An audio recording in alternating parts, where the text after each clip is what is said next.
Para quem está chegando aqui pela primeira vez, seja bem-vindo.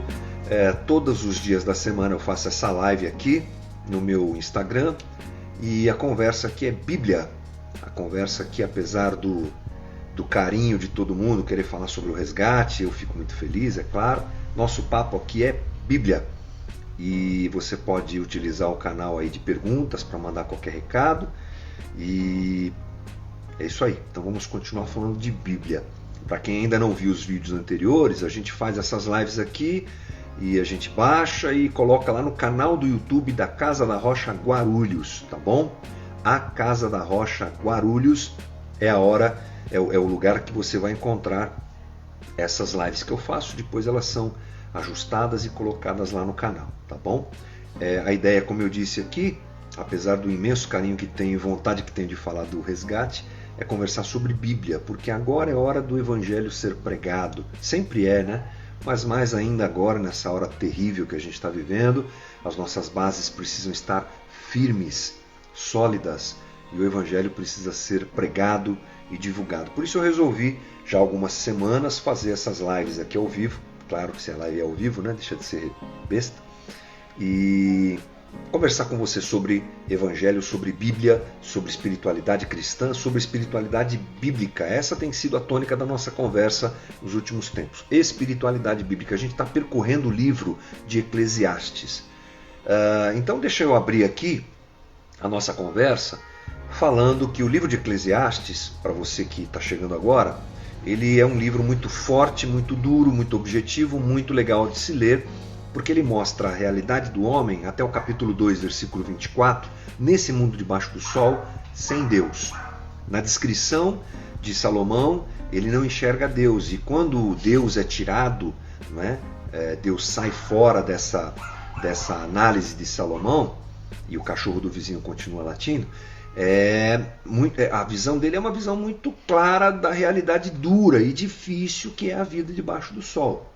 Uma realidade complexa, onde tem morte, onde tem dor, onde o trabalho não vale a pena, onde o prazer não dá a recompensa que o homem quer, onde ele procura Deus, ou satisfação, melhor dizendo, em tudo que ele pode ter, e mesmo tendo tudo que ele quer ter, ele não consegue ter satisfação. A gente falou sobre isso nos vídeos anteriores, se você quiser dar um pulinho lá.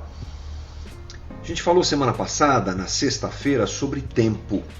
E eu continuo na nossa conversa hoje falando sobre tempo. Como o tempo deve ser visto por nós.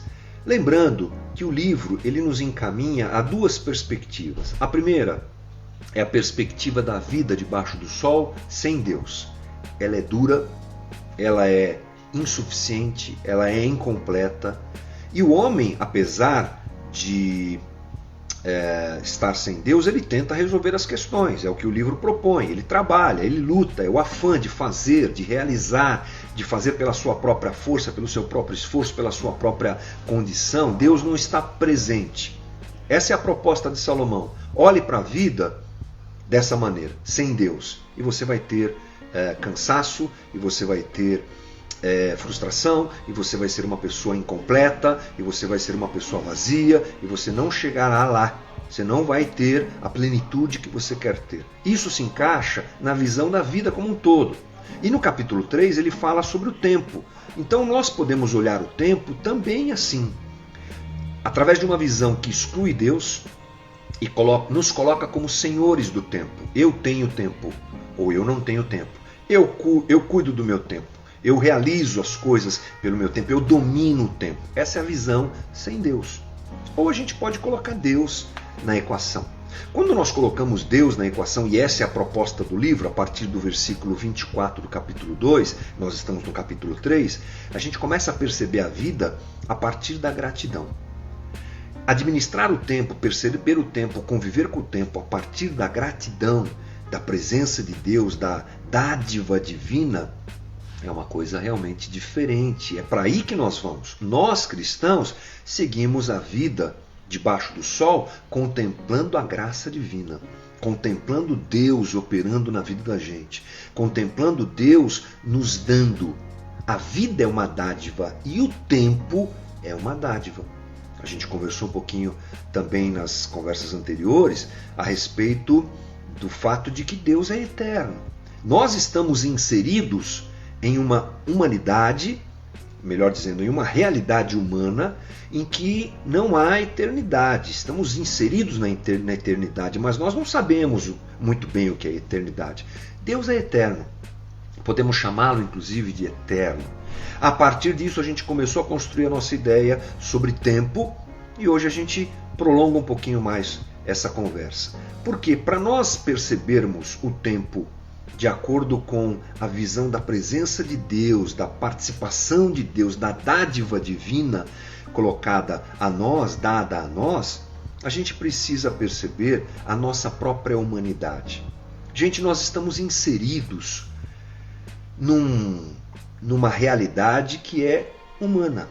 Mas nós queremos administrar a vida, viver a vida, administrar o tempo, viver o tempo como se não fôssemos humanos. Nós precisamos nos humanizar. Veja que coisa interessante. As pessoas, elas muitas vezes se convertem e elas querem sair daqui. Há uma espiritualidade que não é a espiritualidade bíblica. Uma espiritualidade que ensina para as pessoas: saia daqui, transcenda, flutue, fuja daqui, ganhe asas. Você tem que transcender, você não pode ficar aqui. Sendo que Jesus, o Deus encarnado, veio até nós e nos deu um padrão de vida maravilhoso para vivermos e um padrão de vida plenamente humano. Jesus foi 100% homem.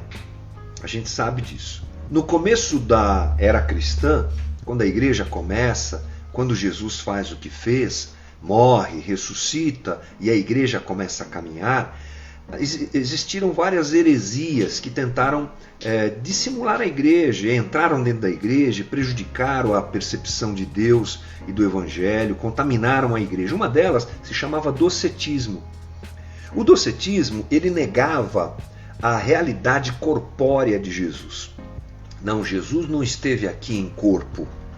O meu professor lá no seminário, Marcos de Almeida, dizia assim que, como se eles dissessem que Jesus veio como se fosse um holograma.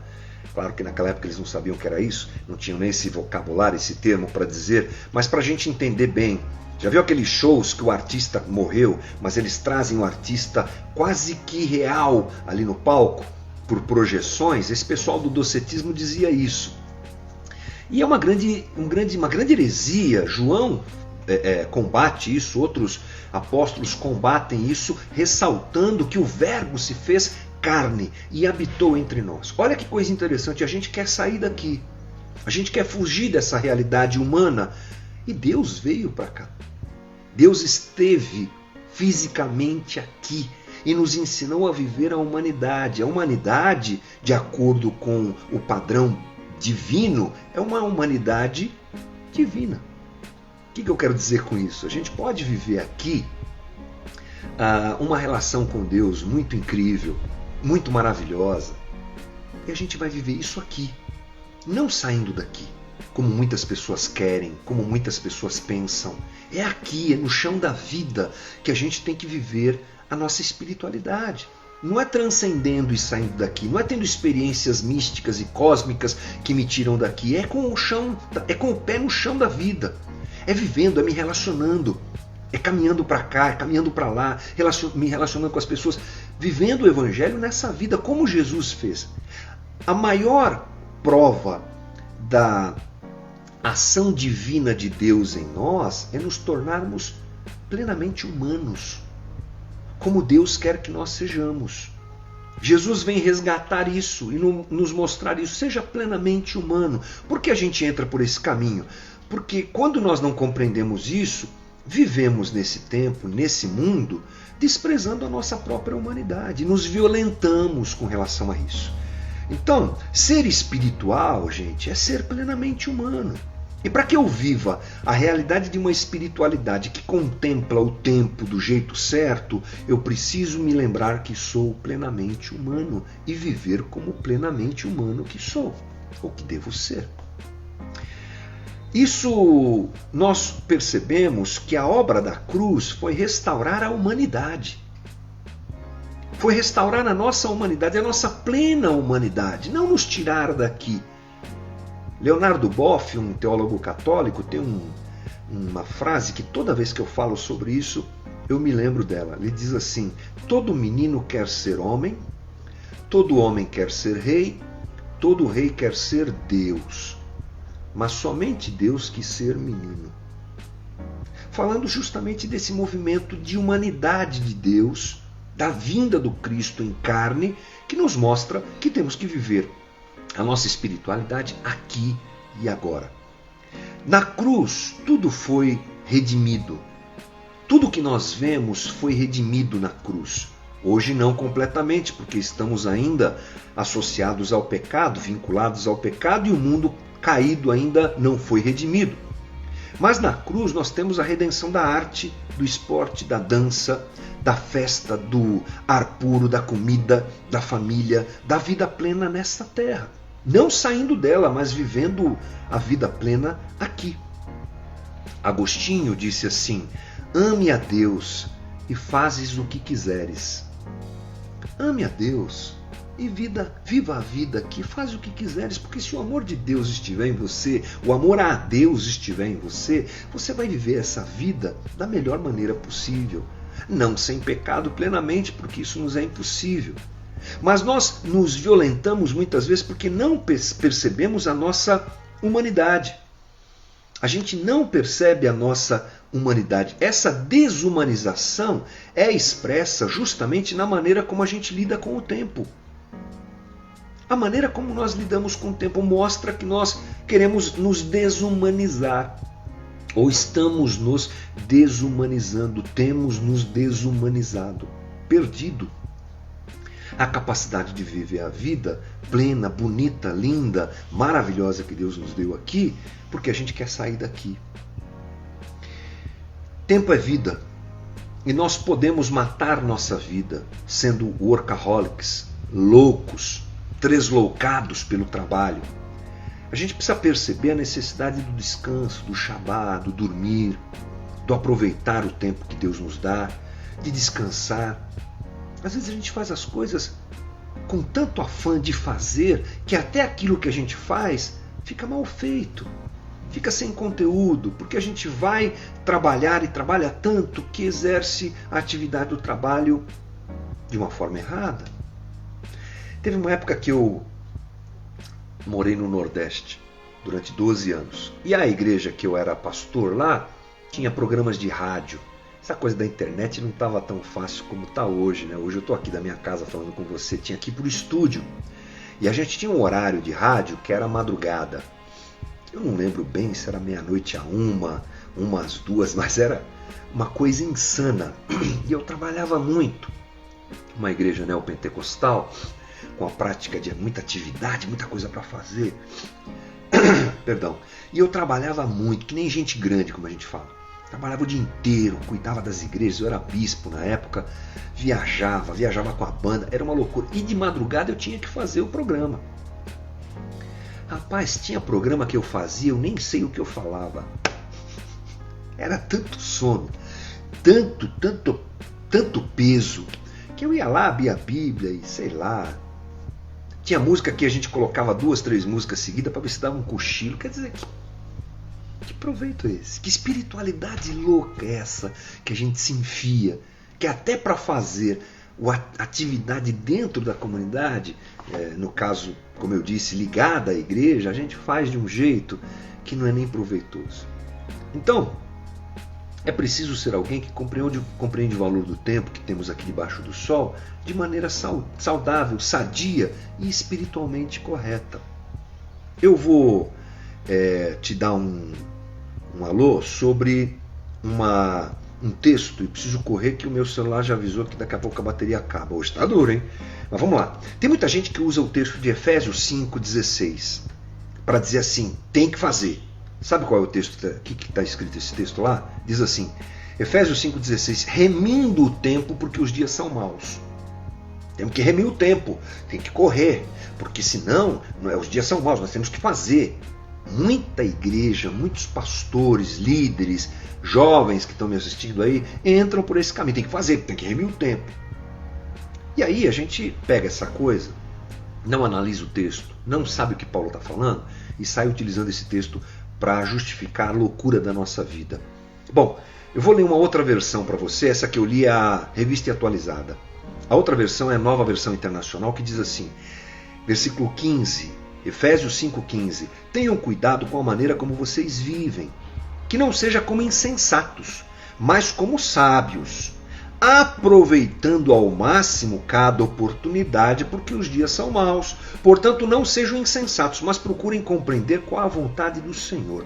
Qual é o contexto de Paulo aqui, gente? Correndo. Efésios 5 é um texto sobre comportamento cristão. Como você vai se comportar? Paulo abre o capítulo 5 dizendo: portanto, sejam imitadores de Deus como filhos amados. Imitem Deus. O padrão de comportamento do cristão é imitar Deus, é imitar Jesus. A gente imita mesmo, ok? Esse é o caminho proposto pelo texto. E aqui, Paulo está falando sobre comportamento em vários aspectos. Primeiro, do 1 ao 17, ele fala sobre o comportamento comparado ao mundo, comparado ao entorno, onde nós estamos inseridos. Há um modo sábio e um modo tolo de viver. Depois Paulo vai entrar em comportamento e relacionamento com os irmãos. Depois Paulo vai falar sobre o relacionamento marido e mulher. Lembra? Marido, ame a sua esposa como Cristo amou a igreja. É a sequência desse texto aqui. Depois vai falar para a mulher ser submissa. Depois vai falar para o escravo cuidar do Senhor. É comportamental. O texto fala sobre isso. Que parte que nós estamos? Qual deve ser nosso comportamento observando o mundo que nos cerca, o entorno que nos cerca? E aí ele fala: há um modo sábio de viver e há um modo tolo de viver. E aí ele diz isso: você precisa aproveitar o tempo. Bom, o português é meio complicado, essa coisa de interpretar o texto, então eu fui lá no grego.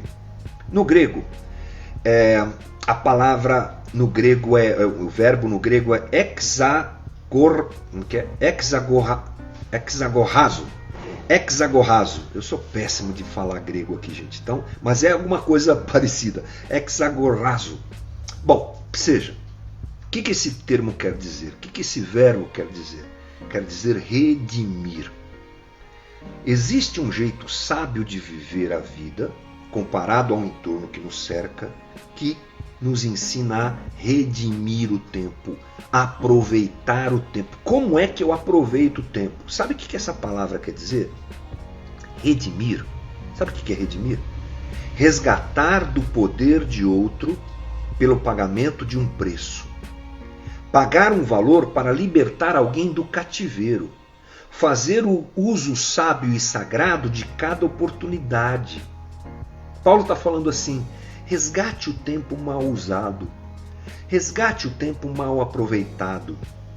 Pague o preço, tire das mãos da ociosidade, do jeito do jeito equivocado de fazer a coisa. Tire, redima, redimir.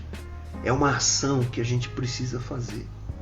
Redimir o tempo, resgatar o tempo, perceber o tempo, administrar bem o tempo, porque os dias são maus.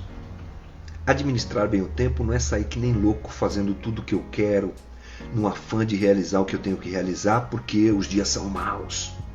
É porque os dias são maus, eu tenho que saber qual é a vontade de Deus e me encaixar dentro dessa vontade.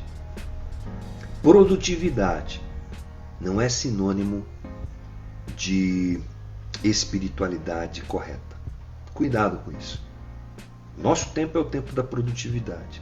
E às vezes a gente quer fazer tudo ao mesmo tempo agora. O que Salomão nos diz é: tem tempo para tudo. Cuidado para não querer abraçar o mundo. Vamos redimir o tempo. Vamos olhar para o tempo e trabalhá-lo da maneira mais adequada nesses dias tão maus que a gente tem vivido. Se você tem um pouco mais de tempo agora por conta da quarentena, por favor, use melhor o teu tempo. Se você continua cheio de tarefas, ok, avalie se você não tem exagerado no abraçar as coisas e se comportado como esse mundo louco tem se comportado. Nós somos chamados a uma espiritualidade bíblica. E no caso da espiritualidade bíblica descrita, obviamente, pelo texto bíblico, a coisa é mais efetiva e menos louca. mais proveitosa e menos maluca, porque entendemos que não é o fazer e não é só o realizar, é o viver a vida que é importante. Que Deus nos abençoe e assim a gente possa crescer na nossa caminhada uma espiritualidade bíblica melhor, aproveitando melhor o tempo, tá bom?